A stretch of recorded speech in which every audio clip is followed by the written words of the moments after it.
Man, it is going to be ugly. They're about to find out what happens to ratings when they lose the golden. Caitlin Clark's recent injury has shaken the WNBA, disappointing fans, especially those who pay to see her play. She's expected to miss at least 2 weeks with a left quadriceps strain, marking the end of her 185-game streak. While this is a setback, it's a manageable grade 1 strain, and she's likely to return soon. The Fever are taking a smart approach by resting her early to avoid long-term issues. Though she'll miss games against the Sun, Sky, and Mystics, Indiana still has a solid chance to win. Her absence also highlights her huge impact on league viewership and revenue. For more updates, like and subscribe, and send your best wishes for Caitlin's speedy recovery. Oh wow, this is not good. This is not good.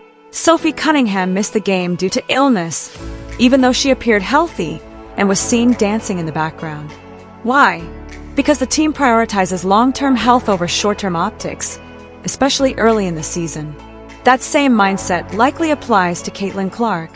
I now believe the Fever may rest her for more than 4 games, possibly at least 3 weeks, because they're thinking long-term. She's their star, and with a strong, experienced supporting cast this year, giving her time to fully recover is the smart move. Still, it's a tough situation for fans to accept. You see these games against the Sun and against the Mystics and against the Sky as winnable games. Missing 4 to 6 games may hurt Caitlin Clark's MVP chances, but her focus has always been on winning. While fans may be disappointed, she's likely fine with sitting out to return stronger. Long-term, the injury doesn't seem serious. Sit on the sideline and talk. That's about all. I'm ready to play. She's out over there and just. I'm going crazy. Yes, she's going crazy. She makes every 24 hours. She seems to make great progress. So we'll just, it's a long season. So we want to make sure that we're making the best long-term decision. It's likely Caitlin was playing through quad discomfort until it became too much, even if it's not the same issue from training camp. If she was performing well while hurt, imagine her at full strength. That's the first bright spot. She's already working on her 3-point shot, showing her recovery is on track. This is just a speed bump, not a serious setback. Now, let's look at the broader impact of her injury and why it's causing concern for the WNBA. The second bright spot lies there. Her bet for her to win MVP died. Yeah, being out. The mad thing is being out for 2 weeks basically means you can't win MVP in the WNBA.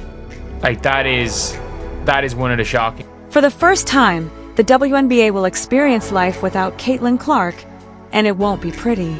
She's expected to miss the June 7th game against the Sky, which was moved from Wintrust Arena to the much larger United Center to meet soaring demand. Let's be honest, this shift wasn't about Indiana. It was all about Caitlin. Nowhere near the level of an ACL injury, so she can come back and still be like the explosive playmaker, the explosive 3-point shooter, the explosive player. However, all eyes will be on TV viewership. The first Fever, Sky game drew 2.7 million viewers, a massive win for the WNBA, and their matchups have consistently ranked among the most watched.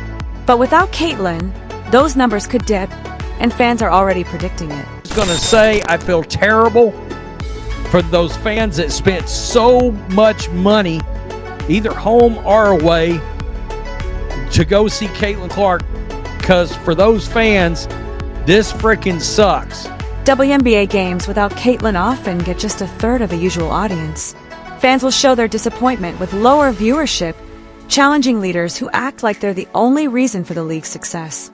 Just look at the announcement before the injury news to see this clearly. I wonder how many fans are not going to show up. I reckon maybe 4,000 or 5,000 will show up. I reckon it'll be 2/3 full. A recent study shows Caitlin Clark influenced 26.5% of the WNBA's economy in 2024. This year, analyst Ryan Brewer estimates her value to the league at over $1 billion, highlighting her huge impact on the WNBA's finances. And I genuinely think we could be looking at not half full. It's not going to be half full. We could be looking at 6,000, 7,000, 8,000 spare seats. I wonder what price tickets are now. Indiana Fever ticket prices to games over the next 2 weeks have dropped 42%. An average ticket price of $137, all the way down to $80. When it comes to the Chicago Sky game, That is the marquee matchup in the WNBA, and those tickets are crashing just as well. From $86 48 hours ago to $25. The WNBA is shaken because it's about to face life without Caitlin Clark, the crossover star they've chased for years. Analysis shows she's the main draw for casual fans, with TV ratings, ticket sales, merchandise, sponsorships, and social media all pointing to one clear fact. Caitlin Clark is the league's primary source of revenue, not just one of many drivers. Viewership down by 85%. See you guys in 2 weeks. Well, the WNBA viewership will be down for 2 weeks. Man, it is going to be ugly. Like Tiger Woods in the 90s, Caitlin Clark is transforming the WNBA. Tiger's wins boosted golf's popularity, TV ratings, and revenue, turning it into a global sport. Similarly, Caitlin's impact, like her exhibition game against Brazil, is driving WNBA's growth and attention. Caitlin Clark's impact on the WNBA we knew was going to be big. We now have an idea of how big. And it just covers one game.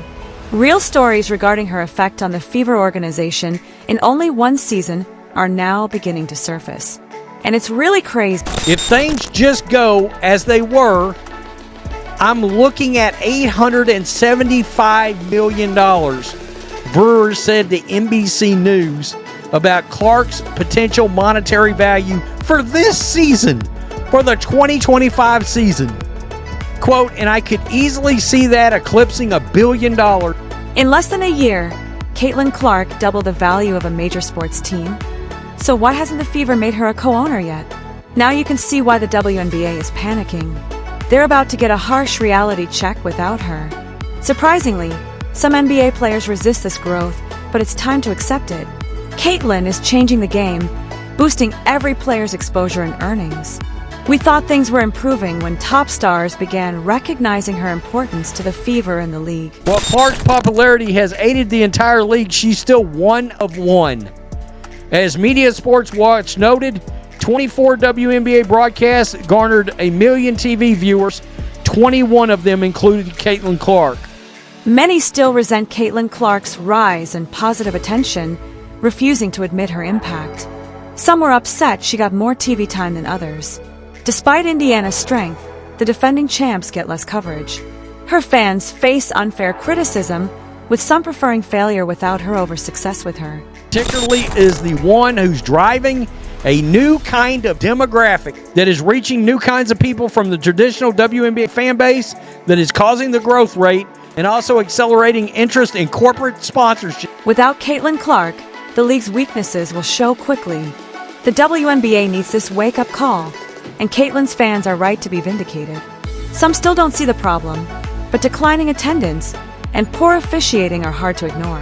Average reported ticket price was $650. Now, if you do the math here and you do 15,000 people times $650, that is almost $9.75 million just for a WNBA preseason. All season long, teams have been free to abuse Caitlin Clark, and it eventually got out of hand during the match against the Liberty. Everything came to a head because of the aggressiveness, the lack of calls, and the obvious contempt for safeguarding the league's greatest player. All of this is good news for the Fever, which Sportico reported last year was worth $90 million. Brewer told the Star he believes the franchise is now worth $340 million. The officiating became so bad that Fever head coach Stephanie White had to openly criticize it. Players weirdly have been fighting growth. Stop fighting the truth. Get out of your own way. It is a bad look. She is a fascinating player, and it must be exhausting hating new cool things. You can tell it's gone too far when a coach feels compelled to say anything like that. Returning to the larger perspective, if it gets out of hand, it not only harms Caitlin but also jeopardizes the league as a whole. Perhaps it has already. Ever had teams have to get into larger arenas to play against a team? No, we have not. So if we have more eyeballs on the game and Caitlin Clark brings that, why would we feel some kind of way because she has more television? One word to describe Caitlin Clark. Amazing. A beast. She is the truth. She's the truth, and she was a rookie. The WNBA's gains would be undone with a major injury. all of the players' stated desires, including sponsorships, new fans, and momentum. Last year, you made a powerful statement saying the reason people are watching women's basketball is not just because of one player, but because of you two. A year later, do you feel like you're Next question. And that brings us to now. Caitlin Clark is out, and we're about to see just how valuable she truly is. Her absence might finally wake up WNBA leaders, referees, and some players. Without her, the league loses its buzz, money slows, and momentum stalls. This wake-up call wasn't wanted but is needed. For Caitlin, it's a chance to gain even more influence, strength, and hopefully protection. If you've watched this far, drop a GOAT in the comments. See you next time.